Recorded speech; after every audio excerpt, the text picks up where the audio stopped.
We're thrilled to have you guys here, and really thrilled to have Simon here.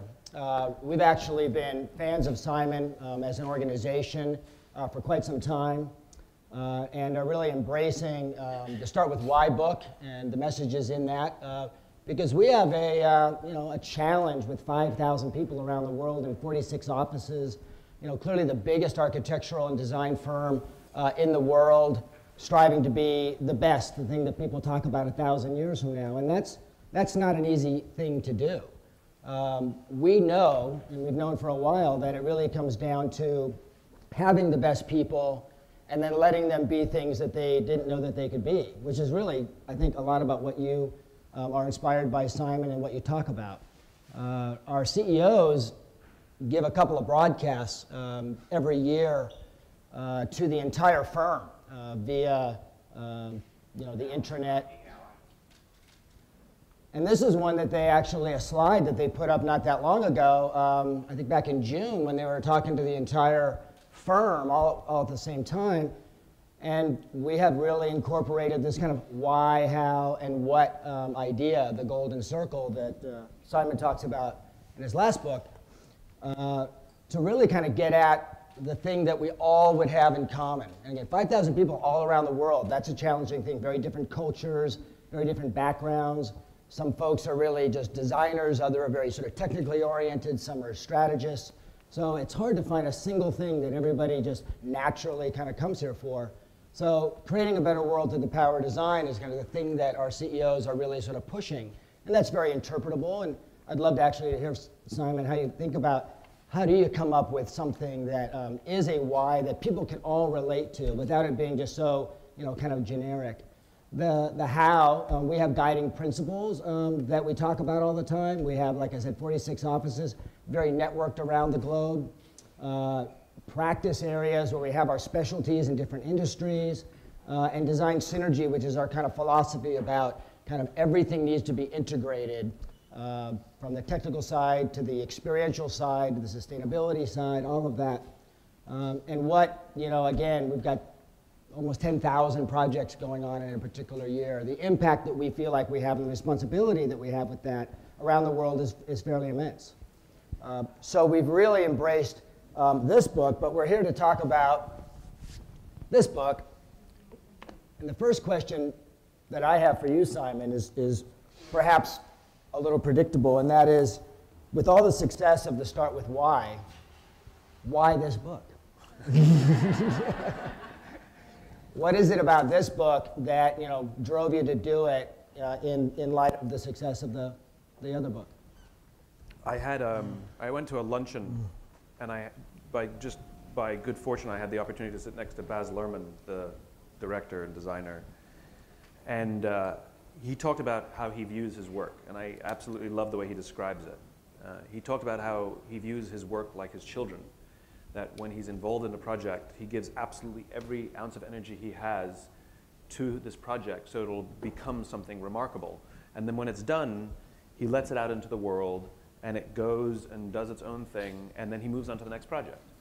And he says, people come up to him and say, I love Moulin Rouge. And he'll say, oh, how is he? I haven't talked to him in years. Say hi for me, And that's kind of how I view my work as well, which is Start With Why. I finished writing that book a long time ago, and it's been exciting to let it do its own thing. And it has gone into places I never expected it would go. It's influenced people and organizations and industries that I never expected it to influence. And I never, at any point, tried to block and tackle and try to push it. I just let it do its own thing. And so, just as Baz was talking about it, I'm curious about the world. I honestly thought I was a one-trick pony when that book came out. It's a good trick, but one-trick pony. And I'm just lucky that I still have ideas. And so there was a second book and now a third book. But this one was it's obviously a complete departure from the other two books. It's because there's a theme that runs through all of my work, all my speaking, all my writing, any advisory work that I do, is that we're social animals and we need each other. And that, I think, is a simple theme that is often lost in organizations, the way they build their offices, the way they lead. I mean, even us as friends, you know, we spend way too much time on computers. You walk through offices, the number of offices where people sit at desks all day, and except when they go to the bathroom, won't see or talk to anybody. And I find that very upsetting. It's also not good for human animals. The reason we consider solitary confinement torture is because if you take the people away, you go crazy. And it's bad for our health. So I thought of just in the simplest terms possible to tell this you know, how do I communicate this message? And so the book is a metaphor, that's all it is. It's the three kids are us. The playground is your average office space where we dream of different jobs or different bosses, or, you know, some of us might even like our jobs, but it's not our dream job. And that's what the kids are doing. It's just a little metaphor that we can actually accomplish anything and achieve anything we want if we're willing to help each other and accept help when it's offered. Was there a flow to it? You know, it was a wonderful quick read. I really got into it because actually it feels to me like, I mean, some of the things that you put in here, I literally have been quoted as saying, you know, when I'm in conversations with people about what gets me up in the morning and things like that. Yeah, my lawyers will call you. Exactly. I can no longer use those words, right? But what was is there kind of a flow, or could you interchange these pages and have it still be as effective? So there is an outline. The way we produced the book was, I came up with an outline, and I shouldn't say I came up with it, I stole it. I used Joseph Campbell's Hero's Journey for the outline, and came up with a story, which is the three kids, that plotted against that outline. Gave the illustrator the outline and said, I need you to come up with illustrations that follow this outline. And then when I took all of these quotes that were lying, you know, we had hundreds of them just on pieces of paper, plotted them against the outline. And so all three things were kind of done simultaneously but separately, and then they all sort of came together, and then we tweaked things. Some quotes could be used in two places, and those were just creative judgments that we made, which one it worked better. But there is an outline. There's absolutely an outline, and all three pieces work simultaneously and separately and follow that outline. Is the outline sort of, you know, the challenge, you know, the conflict, the resolution? Yeah, there's the call to action. Yeah. There's the refusal. There's the challenge. Then there's the team that, you know, they separate. Then they have something bad that happens, and they come together. They find what they're looking for, and then the ultimate challenge is the return, which is you have to come back and. In fact, in the book, there's the pages that I actually wrote. It's actually my handwriting. Is that yours? Yeah. Which are the story pages. The titles of the story pages are actually the themes of the outline. It's Joseph Campbell 101. So it's not trying to hide it. It's pretty explicit. Talk to us about your process relative to a team. Were you the team? Was there? You had the illustrator, very, very key to the book. Yeah. What was that interaction like? You know, I doubt that you were sitting in a dark room just coming up with all of this and then it was done. I'm sure there was, as in the spirit of the book. Yeah. Who did you do it together with? So, you know, the book business it's a silly business, you know, and there's a lot of things that are very archaic about it. So for example, we'd start with Why Leaders Eat Last. Manuscript is still done in paper form, where literally they will do it with a red marker. There's one manuscript, and it's not digital. And so if anybody loses it, it's kind of ridiculous in this digital day and age that's how it's done still. And it's very, very divided. Like, the author is not allowed to talk to production, and you're not allowed to talk to the designers, and it's just, everything's very separated. Everything goes through your editor. And we had a lot of struggles together, Leaders Eat Last, and I had a fight with my publisher, like screaming, yelling fight, and basically said, I will never do this again with this kind of separation, because it wreaks havoc. I said, if we're going to do this again, you have to give me access. And they promised me they would. And so I literally sat down with the book designer next to him on his computer, and we moved things around. Aldrich? No, that's the illustrator. There's a book designer who lays out the book. Okay. And Ethan and I worked very closely together. We would have work sessions together. But it was an absolute collaboration. The publisher was amazing, because they took a big risk letting me, you know, I'm like, hey, I want to do a quote book, you know. Right. So How much, I mean, it seems to me, and I'm not a writer, but you could write the that. beauty, well, again, I feel like I almost did write some of it. It's so My sort of lawyers spot will on to kind of how I feel about things, which goes again to sort of aligning beliefs. I think I love it because it feels like, you're speaking my language, if you will. But aside from sort of the back and forth, there must have been a lot of stuff sort of ending up on the cutting room floor to get something this brief and concise. Was that a challenge? Because there's so much you can say, examples, and the other book is full of actual examples that kind of bring it to the ground. But I mean, the simple answer is of course. That's not how I view things, though. For me, you start off with, it's as if you have lots of pieces of a jigsaw puzzle, but you have more pieces than are from that jigsaw puzzle. And only by putting the puzzle together do you realize that some of the pieces don't fit. They're not bad pieces, they just belong to a different puzzle. Right. And that's kind of how I think about these things. It's not that I left things on the floor, it's that I put the puzzle together and the other pieces didn't fit. Did the other team members kind of help with that to say, that's cool, but that's not what this is about? No, for better or for worse, I have ideas in my head that I can sometimes get out, but I have to. It's an artistic process. Mm-hmm. I have to make it so you can see what I'm thinking. Right. And most people didn't know what I was thinking when we put this together, and it's just let me mold it, and then you'll see what I'm talking about. In a sense, does this start to answer a little bit of the how you get to the why? It's just a creative, fun little book. Okay. One of the things that I found really interesting, and I wonder if there's anything to it or not, you have this kind of knack or sort of fascination with spinning things around. Yeah.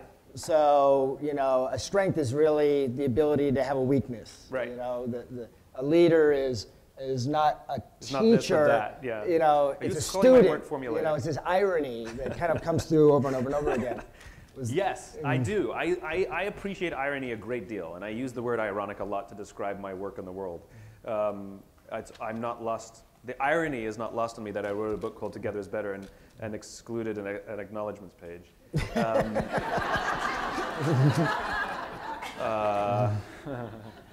That was a design decision. But I get a kick out of that. I appreciate. I like things that screw with my head. Like I like seeing the world through different eyes. I like different perspectives, and if I'm able to see the world in a different perspective, I like to present that in terms that others can also see something in a different perspective. So absolutely, mm-hmm. I do like the this and that, the if and then, and the it's not this, it's that kind of thing, just to make somebody go, oh yeah, I like that. Just because it catches people more. I mean, to me, it sort of just makes it sink in a little deeper, but is there something as complicated as that, or is it just you like to do it? It's just that's how my mind works, yeah. I wish I had something more, I wish I had a better answer. It truly stuck with me, a couple of things that you said. I was amazed at how I literally felt like I was writing it. One of the things I often tell people when they ask me, what gets you going? It's almost exactly this. The joy of leadership comes from seeing someone on our team achieve more that they thought they were capable of. Yeah. And that is, I'm honestly telling you, that is what gets me going. Well, I think it's one of the flaws in leadership in our country today, and you hear this all the time. I want to get the best out of my people. Yeah. How do I get the best out of my people? Like that is a terrible way to start the day. How do you help your people be at their natural best is a much better pursuit. Yeah. How do I get the best out of my children? Ugh, It's like, how do you optimize your talent. How do you help your kids be their natural best? And I think if you start with a flawed premise, you're going to be a flawed leader. But if you start with an accurate premise, you'll be a good leader. And leadership is hard, and it's an imperfect science, and it's art and science, and it's a mess, like being a parent. I mean, it is a messy, sort of difficult process. And if you fundamentally start with the wrong inspiration, with the wrong activation, it's like a plane. It's like if your vector is off by a couple of degrees, which is that much, Right. but if you fly across the country, you're going to end up over there.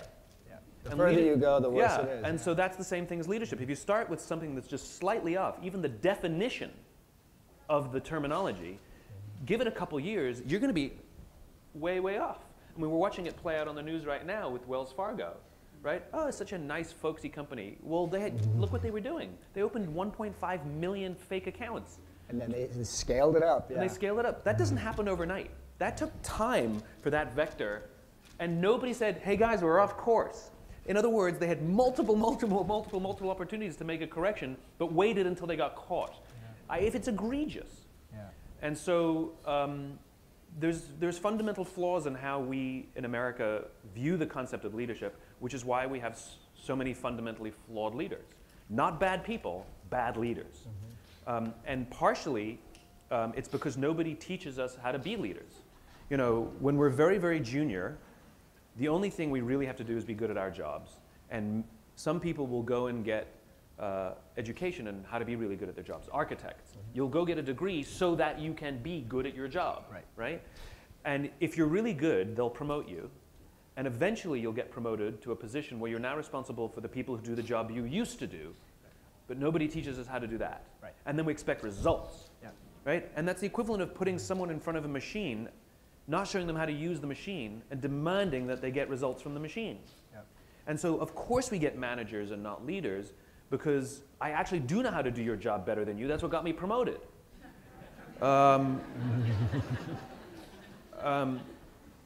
So there's a transition we have to make, which some people will make it slowly, some people make it quickly, and unfortunately some people will never make it at all, which is when you find yourself in a position of leadership, you are no longer responsible for the job.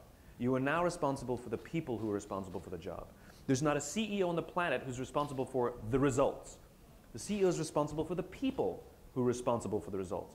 You know, I get such a kick out of talking to senior executives, and I'm like, they're trying to tell me their priorities. I'm like, my priority is the customer. I'm like, you haven't talked to the customer in 15 years. You know? You have no impact on the customer at all. You are responsible for the people who are responsible for the people who are responsible for the people who are responsible for the customer. Get that chain right, and everything goes just fine. Because when someone feels that the senior leadership cares about them and that they can be at their natural best, they will devote all of their talent and energy in serving whatever their responsibility is, which is other people, or in some cases, the customer or the product. Yeah. So I'll give you a real life example to show you what I mean. So a few months ago, I was in Las Vegas and I stayed at the Four Seasons, which is a very nice hotel. And the reason the Four Seasons is a very nice hotel is not because of the beds, because any hotel can buy a nice bed, right? The reason the Four Seasons is so good is because of the people.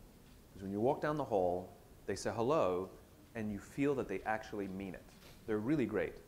So in the lobby of the Four Seasons in Las Vegas, they have a coffee stand. And I went in the afternoon and bought myself a cup of coffee, not a big deal. And the barista was a gentleman by the name of Noah.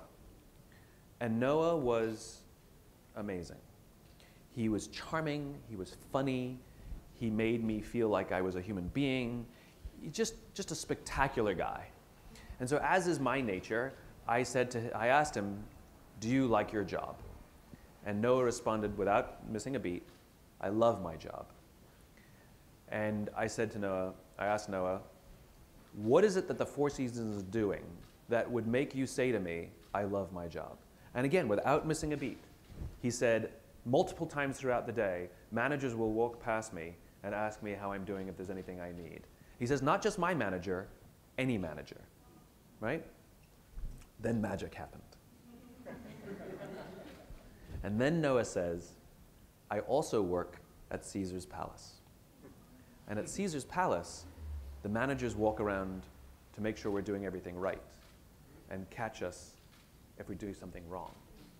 He says, when I go to work at the Four Seasons, I like to just keep my head below the radar and get through the day and just get my paycheck. Same person. In one experience, the customer will feel like $1 million because Noah feels like $1 million. In the other experience, the customer will feel second rate or just like somebody's phoning it in or doing the minimum, because that's how no has been made to feel. Same person. And so I'm tired of people blaming their people for the substandard cultures that they have. Got to get the right people on the bus. Got the wrong people. Change the people. No, change the leaders. Right? And the culture. Yeah. Because as social animals, we'll respond to the environment we're in. Yes, you have to get people who belong. Absolutely. But this whole idea that it's a game of checkers, that you just move pieces around until you get the formula right, is just flawed. It's flawed. You know, which bus? Where's the bus going? Who's driving the bus? These are questions that are not addressed. And so we hire too quickly and we fire too quickly. You know, I like to treat the hiring process like adoption. You're going to let someone in your family. You're going to give them keys to the house and sometimes responsibility over the other kids. Make that decision carefully. And it's not simply based on their resumes. Well, nice, cute little blonde kid. Like to have one of those in the family, right? And that's how we make decisions. Well, look how much money he made for our competition. Let's take him, right? And who cares how well they do in the interview? I've gone on a lot of dates that went really well, and I'm not married to them. You know? Like, it takes time to get to know somebody, and the irony is sometimes not even that long. But I think we hire too quickly, and as a result, we fire too quickly. And when that is our methodology, it creates an uncertainty and an unevenness inside a corporate culture that is, without patience and a deep breath, very hard to overcome. It's not moving checkers. It's not moving seats on a bus. So, you know, I'm a huge fan of the way the Marine Corps recruits. For one, the Marines take the best Marines they have in the system, and they make them recruiters. Right. If you're the best infantryman, if you're no matter the best of the best are taken off the front lines and they're put in recruiting. And in other organizations, recruiting is seen as like, ugh, right? That's a career ender, right? In the Marine Corps, if you get assigned to recruiting, it's an honor. Because what they've said is, we trust you to protect this culture. We trust your judgment, right? And I'm fond of telling the story of a bunch of military recruiters who show up at a high school, and you know, the naval recruiter says, let me tell you why you want to be in the Navy. The Navy is the best organization, right? And the Army recruiter stands up and says, he's completely wrong, let me tell you why you want to be in the Army. And the Air Force recruiter stands up and says, they're both wrong, the Air Force is the best. And then the Marine recruiter stands up, no PowerPoint, just looks around the room and says, I don't want any of you.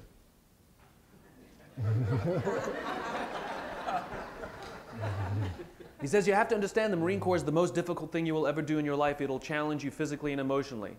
And I don't think as a single person in this room that has what it takes to be in my Marine Corps. Not the Marine Corps, my Marine Corps. Is it your Gensler? You know? He's just a Marine. He's not the boss. He's just a Marine. But they have such possession and ownership over the culture because it's their family. This is my family. It's like your last name. That's how powerful these good cultures are. They're part of your identity. And then he says, if you think I'm wrong, I'm at the back of the room.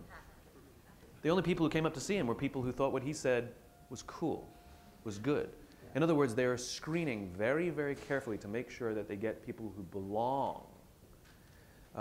Then there's something even more sophisticated that the Marines do that I love. If you're enlisted, you go to Paris Island or San Diego, and they will make you into Marine. You're not allowed to quit. If once you sign the contract, they will make you into a Marine whether you like it or not, right? That is, everyone becomes a Marine, right, if you enlist. If you go the officer route, if you go for a commission, it's different. You go to Quantico in Virginia, and the course is 13 weeks long. Only commitment you have to make, is it 10 or 13? I can't remember. The only commitment you have to make is you have to give them 4 weeks, 4 or 6 weeks, I can't remember, right? And then if you want to quit, you can quit. No questions asked. You cannot do that as an enlisted Marine. And the reason is because if you want to be in the Marine Corps, they'll make you into a Marine. But they only want leaders who want to be leaders. They will never force anyone into a leadership position. You can literally drop out if you say, this is not for me. Because they do not want you responsible for other human beings if you don't want that job. Unbelievably sophisticated. And yet in our corporate jobs, because it usually comes with money, we forget that leadership is actually a responsibility.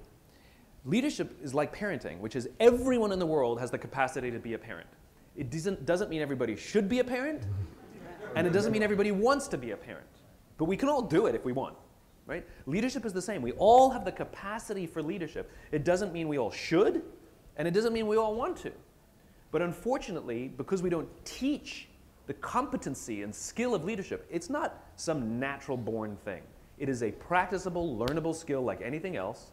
That conversion that I talked about is not discussed, where you are now responsible for human beings, and we do not teach people how to be responsible for human beings. We don't teach them communication, we don't teach them conflict resolution, we don't teach them how to give feedback, we don't teach patience. In fact, worse, we do.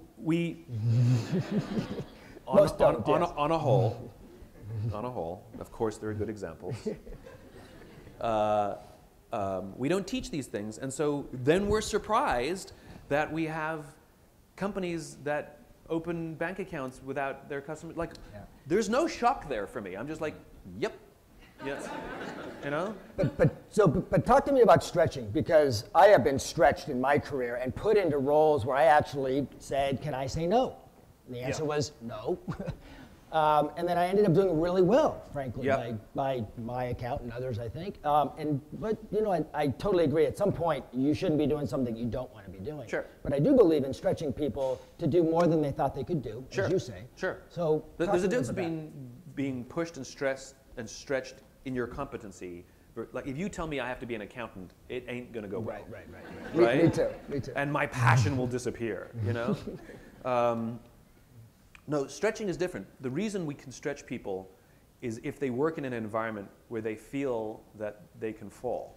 This whole idea of, I don't like the word failure, and the reason is like, the word failure to me is like the word cancer, right? Which is, if you have a melanoma with a 99.9% chance of being just fine, it's the same word as liver cancer. Like, you got cancer. But the problem is they're not the same thing, right? And failure is the same thing. Like, we use like, fail fast. Like, failure is not a good thing, right? It's really not. And so we use the same word to mean two different things. So we need two different words. So I like the idea of falling. We shouldn't fail, but we should be allowed to fall.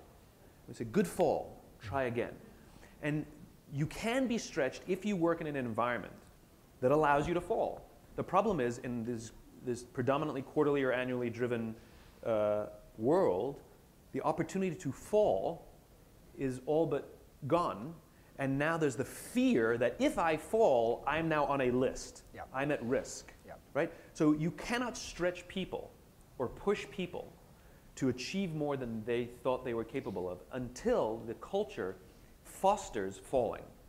And where a leader will be like, right, screwed the pooch on that one, try again, right? That's the culture in which someone can be stretched. Yep. So it's a compliment to your organization that you felt that way.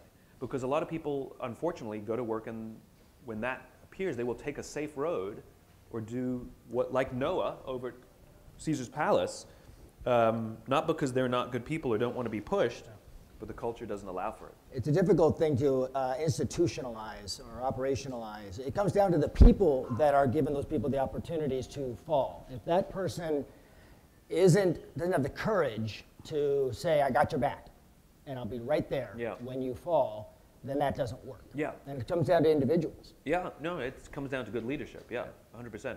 Look, at the risk of sharing too many military stories, so there was a Navy SEAL who was interviewed and asked, what does it take to be a Navy SEAL? Now, to become a Navy SEAL, unlike the other forces, you actually don't have to be in the military. You can go straight into the SEALs. And there's a very, very, very, very, very difficult selection process called BUDS, called Basic Underwater Demolition Selection.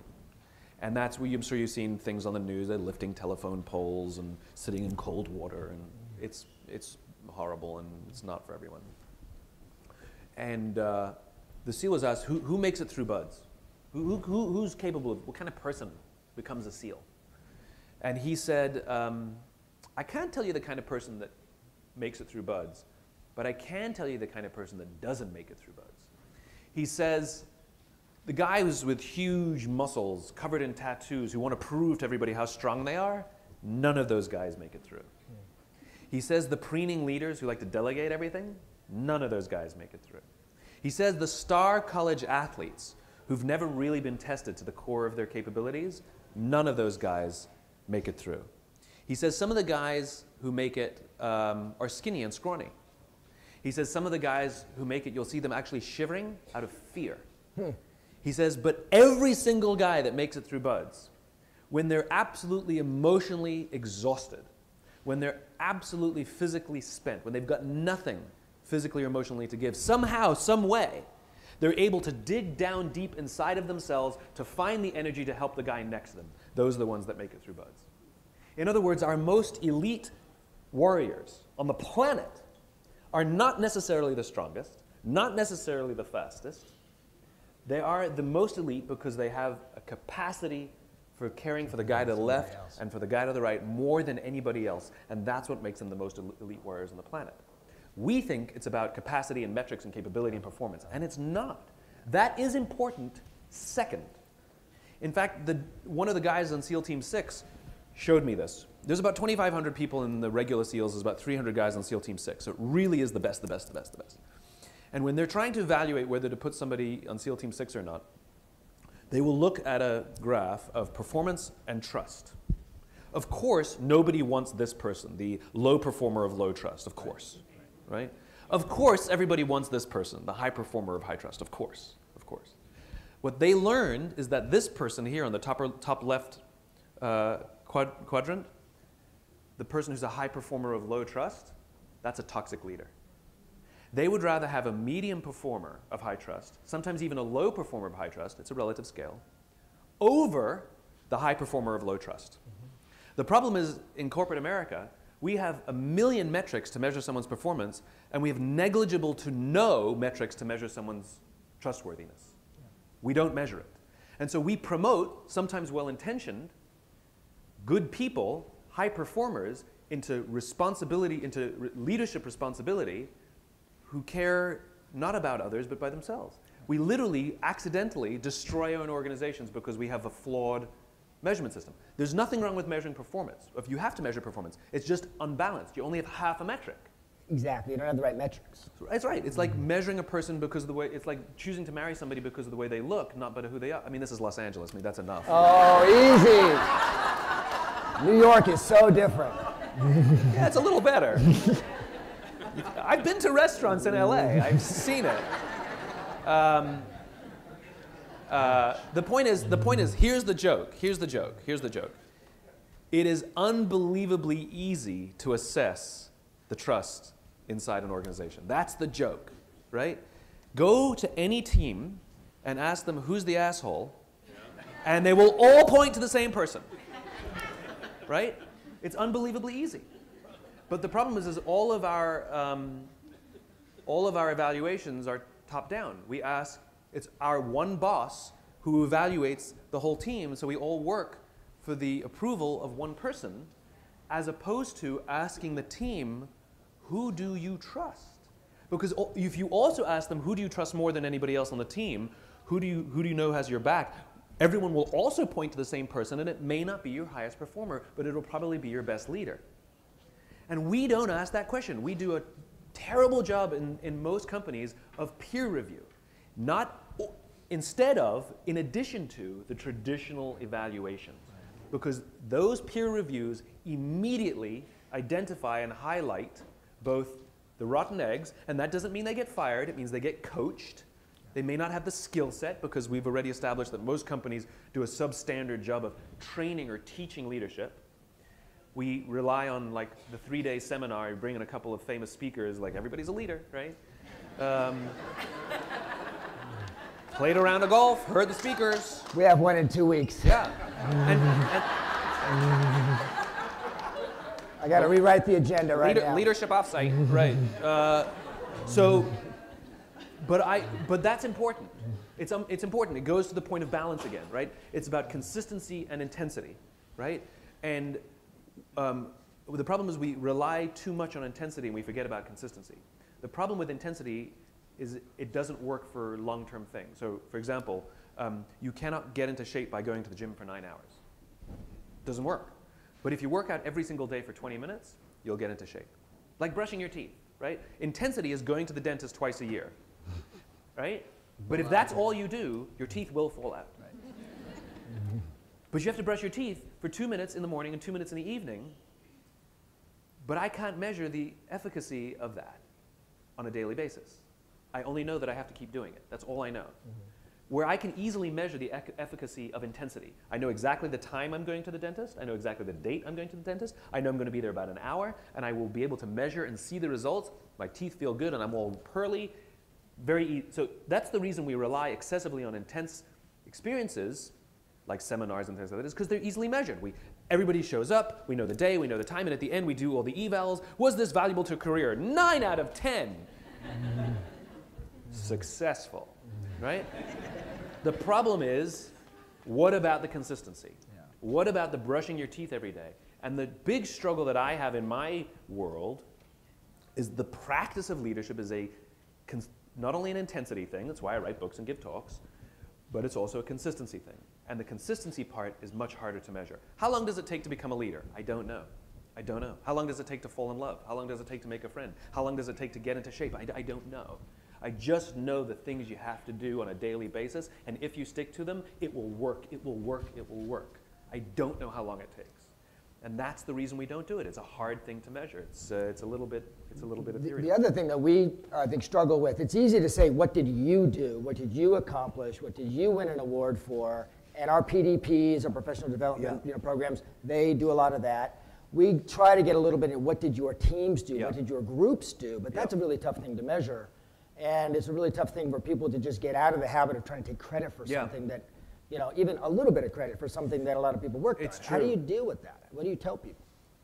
Well, part of it's your culture, part of it's who you hire. I mean, I'll tell you 2 quick stories. Have you read the case study of the Taj in Mumbai, the Taj Hotel in Mumbai? So the Taj Hotel in Mumbai in India is very important as a case study.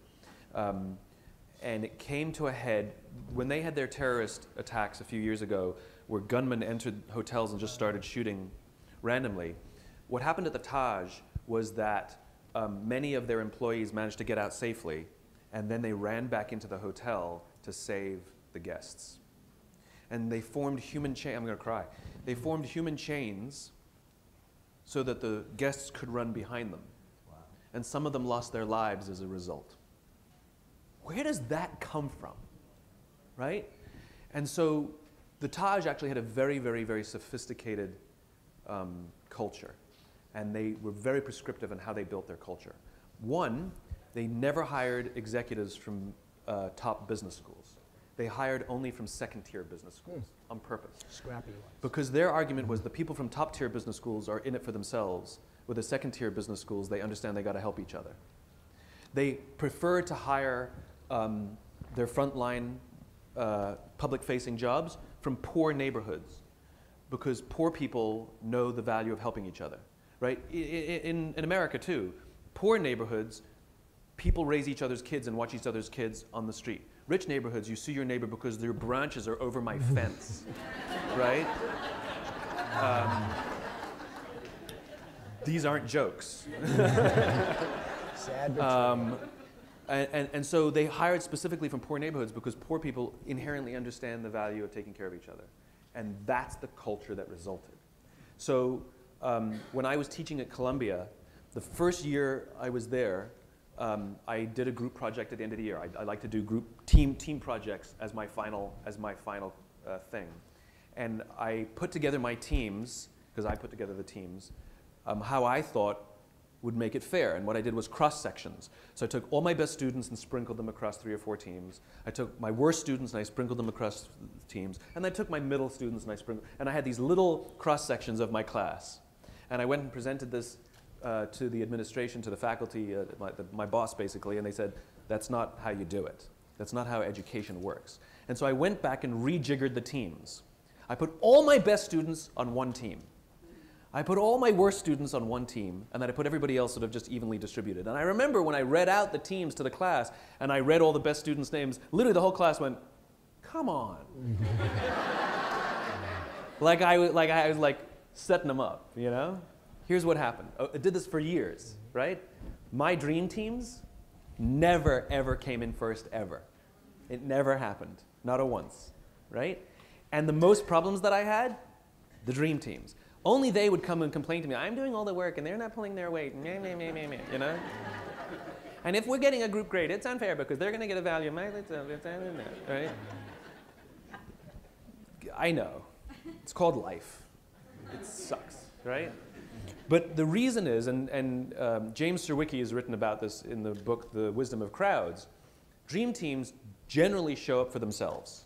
The people on those teams generally show up for their own self-aggrandizement. Whereas your more average team, driven by common cause, are going to work together that the whole team succeeds. And that's a good thing. So good leadership is where that works.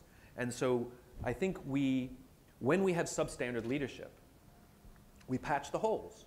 Like, well, our leadership sucks. We're not teaching leadership. We're not good at leadership. Make it the dream team. Then we don't have to lead because they're all like self-motivated. And yeah. Set it and forget it. Yeah, right.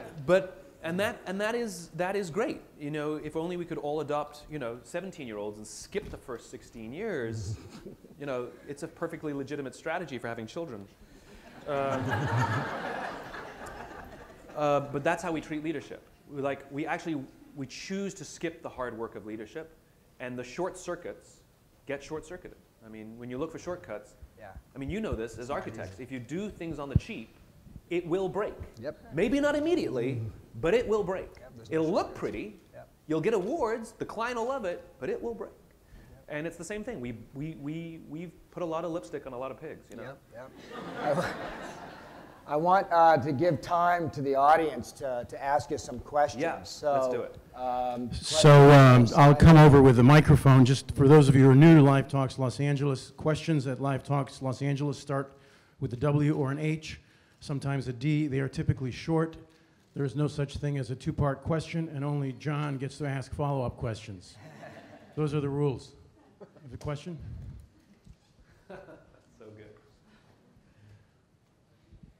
I had a real quick question about what do you do if a leader acknowledges that not everybody is there to fulfill the mission of the organization?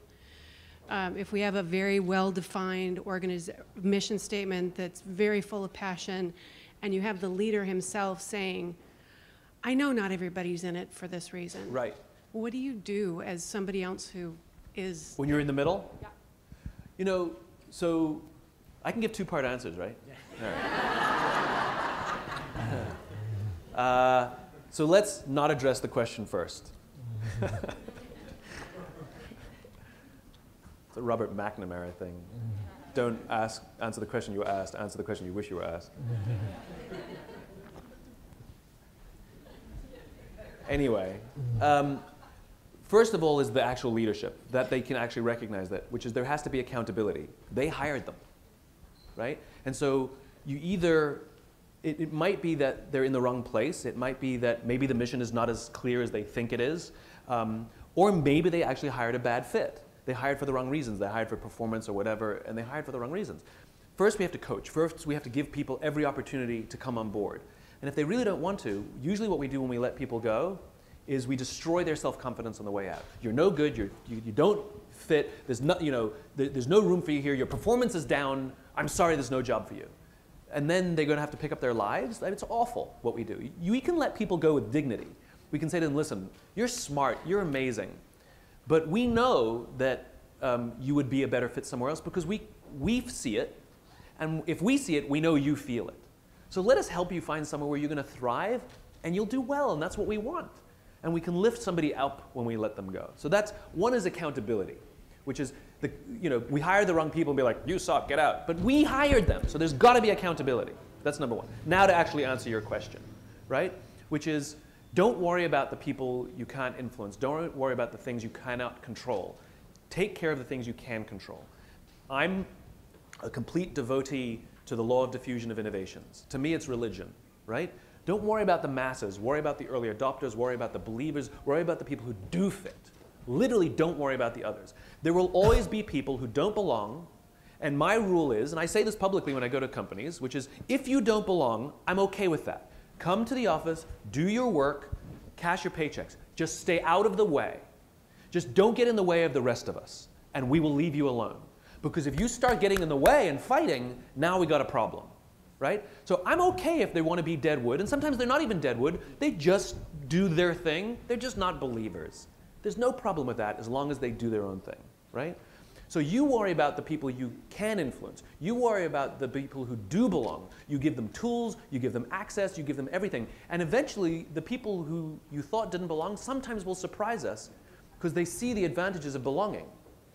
That's what happens, because when you have a group, groups take care of each other in a well-led organization.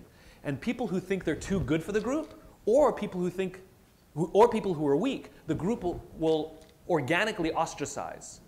Until those people learn that we will only take care of you if you learn to take care of us. And as soon as those people learn those lessons, the group will organically let them back in, right? So they'll either self-select themselves out, or they'll join up. But you got to worry about the people who are believers. You got to worry about, because I want you to get a critical mass of belief as opposed to spending excessive amounts of time and energy worrying about the onesies and twosies, and while you're ignoring the people who actually will advance the greater good. So you can tip believers to, there's a point at which you get a lot more? Law of diffusion says 15 to 18% is all you need. You get 15 to 18% of the population that goes, I'm in, the whole thing goes, plop. Social, it's a social phenomenon. Another question up here, Ted? Okay, let's see if I can say this. So what do you do if that person that doesn't get it? Okay, so I'm one of those people stuck in the middle. Yeah. I have a great, amazing team that I worked for years to put together. My director doesn't get it. Yeah. And what do you do when you're doing everything you can to get that person on board and get them there? Yeah. It's taking a lot of time, and in the meantime, they are killing your team. Right. So what do they say in Parliament? I refer my friend to the answer I gave some moments ago. Same thing. Ignore them. Do not worry about the things you cannot control, especially people who are more. I get this question all the time. Simon, totally believe in everything you're saying, but the guy 3 levels up doesn't get it, right? What do I do? You do nothing. You don't worry about things you cannot control. Take care of your people. I know that person is making life difficult. I know. And so your job is to protect them from him, right? That's your job, right? You're the leader, right? You're gonna, which comes at personal risk. Because you could get in trouble, you might even lose your job. It could happen. But that's why we give you the money and the perks and the love, right? You don't want money, perks, and love, don't put yourself at risk, right? So it goes like this, right? So, and that's just the job. And what generally happens, it becomes a very high-performing team. So leadership tends to just leave you alone because you're high-performing.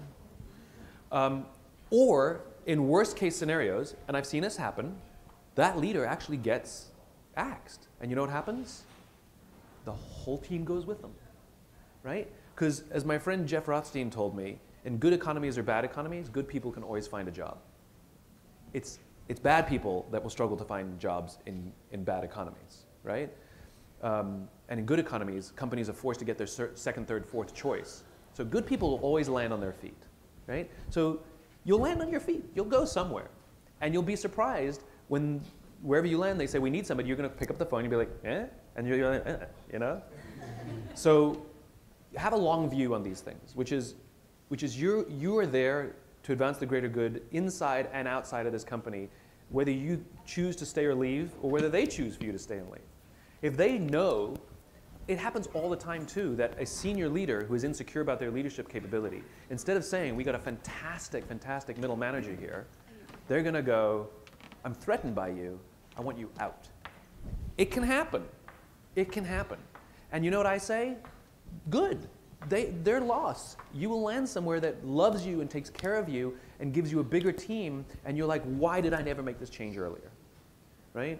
So it's good practice to protect a team from the internal stresses. And you never know, but you have to have empathy. We don't know why that person's difficult. Maybe they're in over their heads. Maybe they're lying, hiding, and faking. Maybe they're very insecure about their leadership capability. Maybe there's unbelievable pressure from the board or from some shareholders that we cannot even imagine the pressure. Like, we don't know what's forcing the substandard leadership behavior. So the only thing we can do is act with empathy. And so the next time they're an ass, instead of fighting and yelling, you go in afterwards privately and be like, are you okay? I know that's not you. I know the way you came hard down on our team, because you know we're working hard. You know that. I'm worried about you. Are you okay? You know? So you have to exercise empathy up and down. 2 more questions. One right up front. Oh, sorry. When you mentioned, oh shit. I don't think I said that. When you mentioned your teaching, When I mentioned what? when you mentioned that you were teaching, Yeah. so you clearly care about the future leaders of the world. Did you choose Columbia? Would you choose another school? And why? Wow, that's loaded. She knows something we don't. Okay. The Columbia thing was good fortune. It was very, when I first started my business, before this whole why thing even started, Columbia was putting together a strategic communications program, and somebody knew somebody knew somebody. I had lunch with the director of the program. They were building up their faculty. They offered me a position, and I got the right place, right time. I was way too young for the job that I had, right? Did it for a few years, took time off to write books, things like that, and recently quit Columbia and will never ever work for them again for the rest of my life, okay? Because it's a political organization, it is poorly led, and I was unbelievably unimpressed. And I quit out of protest the way they treated one of my colleagues. And so, yes, I love teaching. Yes, I care about future leaders, absolutely. I would teach again, and I'm open to organizations that take care of their faculty and administrators so that their faculty and administrators can take care of their students, as opposed to worrying about their donations. Unfortunately, universities these days run more like poorly run businesses than they run like well-run sources of education. So there's your answer. And our final question for the morning. Well, thanks for having us. We appreciate you. Thank you. I am a school teacher and youth speaker, and so what would be the best approach to help these kids to see the power of consistency over a life of the intensity that a lot of young adults and maybe some of us want to live? It's environmental.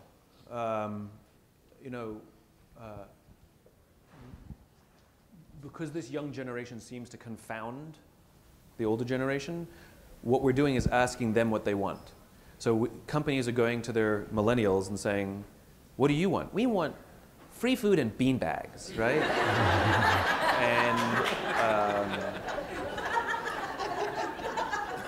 And so the company gives them free food and bean bags.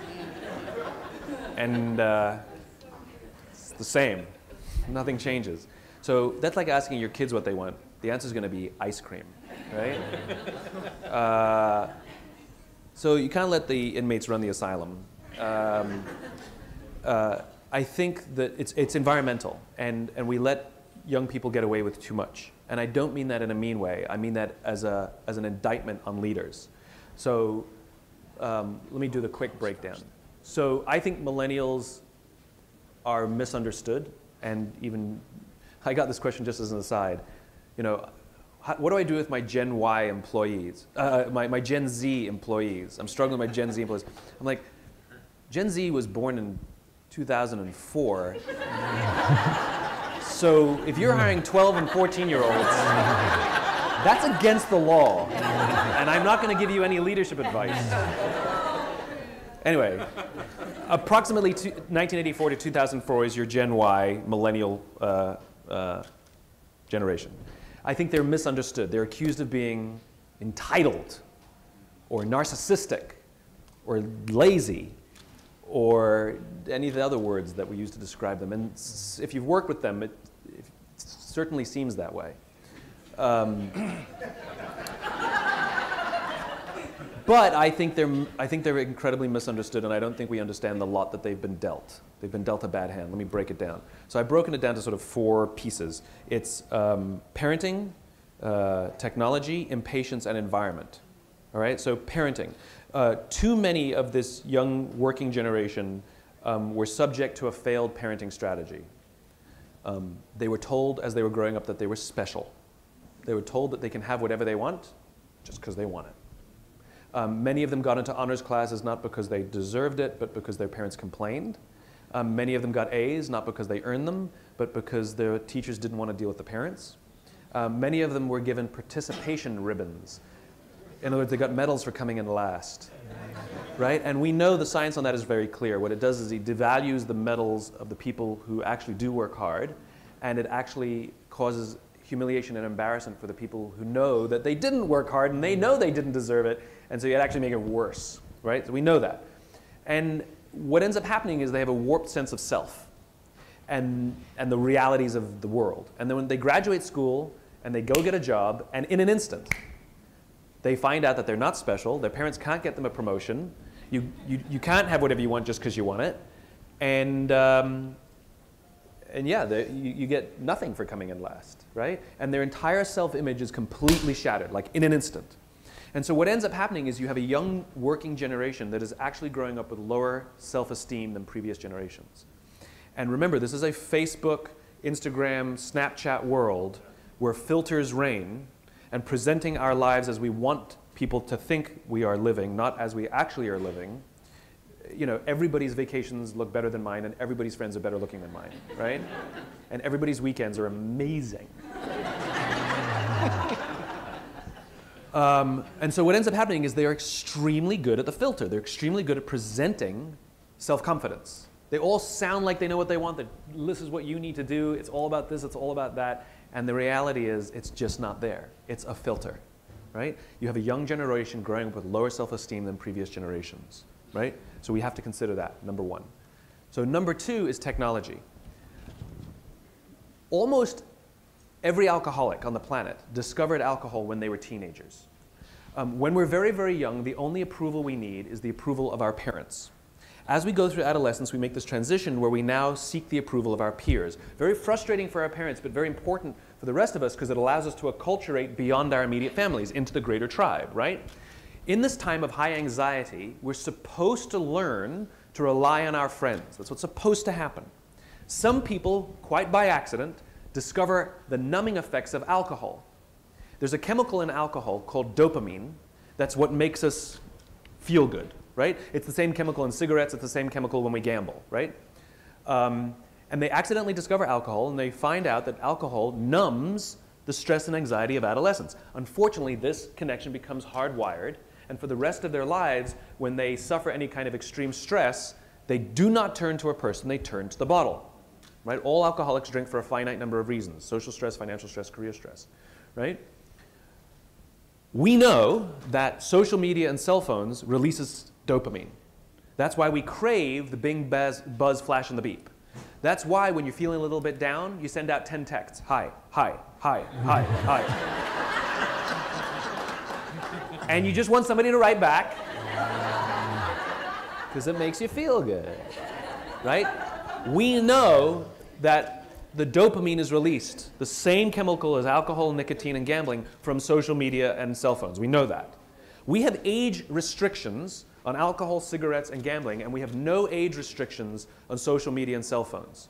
It's the equivalent, as kids are going through adolescence, of throwing open the liquor cabinet and saying, try the vodka, it'll take the edge off, right? But that's basically what we've done. We've given our kids open and unrestricted access to social media and smart devices with no restrictions, right? Some families restrict the usage of these things, and many families do not. And what's happening is we have an entire generation that is growing up with an addiction that we have not yet recognized, and a total lack of coping skills. That as they get older, now they enter the job force and they suffer stress and anxiety, especially because they have lower self-esteem, they literally do not know how to ask for help.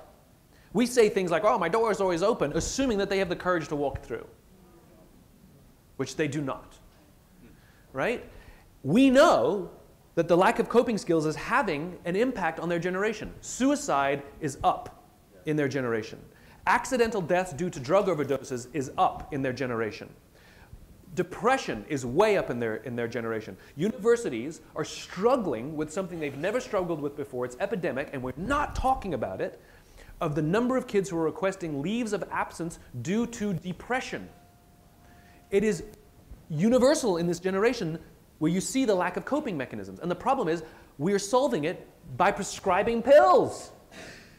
I have a friend, she's a millennial, and we were working together. We're having a work day together, and it was in the afternoon, and she started dragging, and she popped an Adderall. I was like, what are you doing? She's like, I'm having trouble concentrating. I'm like, it's 3:30 in the afternoon. Everybody has trouble concentrating. But she thinks it's her. That's the point. She thinks she's broken. She thinks she has to be on every moment, every day. She doesn't understand circadian rhythms, and there are ups and downs, and it's just fine. Have a cup of coffee, you'll be fine, you know? Or just sit and be vegetable for like an hour, you know? And so you have this generation that's growing up with lower self-esteem and an inability to cope with stress and addiction. They have addiction, right? Then you get to number 3, which is impatience. They have grown up in a world of instant gratification. You want to buy something, you go on Amazon, it shows up the next day. You want to watch a movie? Just log on and watch it. You don't have to check movie times. You want to watch a TV show? Binge for the weekend. Ain't no waiting week to week to week to week. You don't have to do that, right? Everything is you want to go on a date? Swipe right. You don't even have to learn the skills of like, hey, you know? And you don't even have to like learn the skills of be like, no when I mean yes, but yes when I mean yes, and yes when I mean no. Nope. So they're not even learning interpersonal skills when they're younger, and everything is instantaneous. The problem is they falsely apply that instant gratification to all aspects of their life, and they think that relationships and job satisfaction also happen immediately. They do not. There is no app for that, right? I cannot tell you the number of young, fantastic, smart, idealistic, ambitious, hardworking, really, really good kids that I meet. And I go up to them and I go, how's work? And they go, I think I'm going to quit. I'm like, why? They're like, I'm not making an impact. I want to make an impact. I'm like, you've been here 8 months. You know that. Learn your alphabet. Do your filing. You know? There's an impatience. And they struggle in relationships too. These are their words, not mine. I hear this talking to high school kids, college kids, recent college grads. I talk to a lot of them. These are their words, not mine, that they struggle to form deep, meaningful relationships. They will admit that many of their friendships are superficial. They will admit that their friends would cancel on them if something better came along. They will admit that in dark times, they don't really have a friend that they can turn to. They admit this. And they want that problem, that feeling of inadequacy, that lack of job satisfaction, that lack of love, they want it to be fixed. It's as if they're standing at the foot of a mountain and they know what they want. They can see the summit. I want to make an impact. What they don't see is the mountain, this large, immovable object. And I'm not saying you have to do your time. You can take a helicopter, but there's still the mountain. Right? In other words, it's the journey. There's something called patience and struggle and effort and cooperation and sacrifice and energy that's just completely missing. Right? And so they go from job to job to job. So then we, the idiots in the employment world, we read trend data shows that millennials these days will only keep a job for a year. And so now the discussion is how do you get the most out of them in the year before they quit? Or if we have a little empathy for the hand that they've been dealt and take care of them, they will stay with us for 20 years. It is not a failing of the kids, it's a failing of us. Which leads me to number 4, which is the most egregious of all of these observations, which is environment. We're taking kids with lower self-esteem, who have addiction and a lack of coping mechanisms, who have an inherent sense of impatience to get everything fixed immediately, and we're putting them in corporate work environments that value quarters and years over 5s or decades. I don't know what 5 is. Syncades. Where we value numbers over people. We have no leadership training or minimal leadership training. We don't teach skills like self-confidence. We don't teach people how to build their self-confidence, and we're not training leaders to help their teams build their self-confidence. It is egregious, and whether we like it or not, we have no choice. We have no choice but to pick up where the parents left off. You got to play the hand you're dealt, and we're not. We are failing our youngest generation, and we say stupid things to them like, "You're the future leaders," right? We're the leaders now. We're the ones having the greatest impact in their lives. They still got 20 years to wait before they're the leaders. It's us. And so I think companies have whether we like it or not, we have an even greater responsibility to produce good leaders, to take care of our youngest working generation, if we are to fix any of the problems that they are suffering. They were dealt a bad hand. It's not their fault. They're spectacular human beings. And we have to help them get a new hand. And that's the answer to the question. Wow.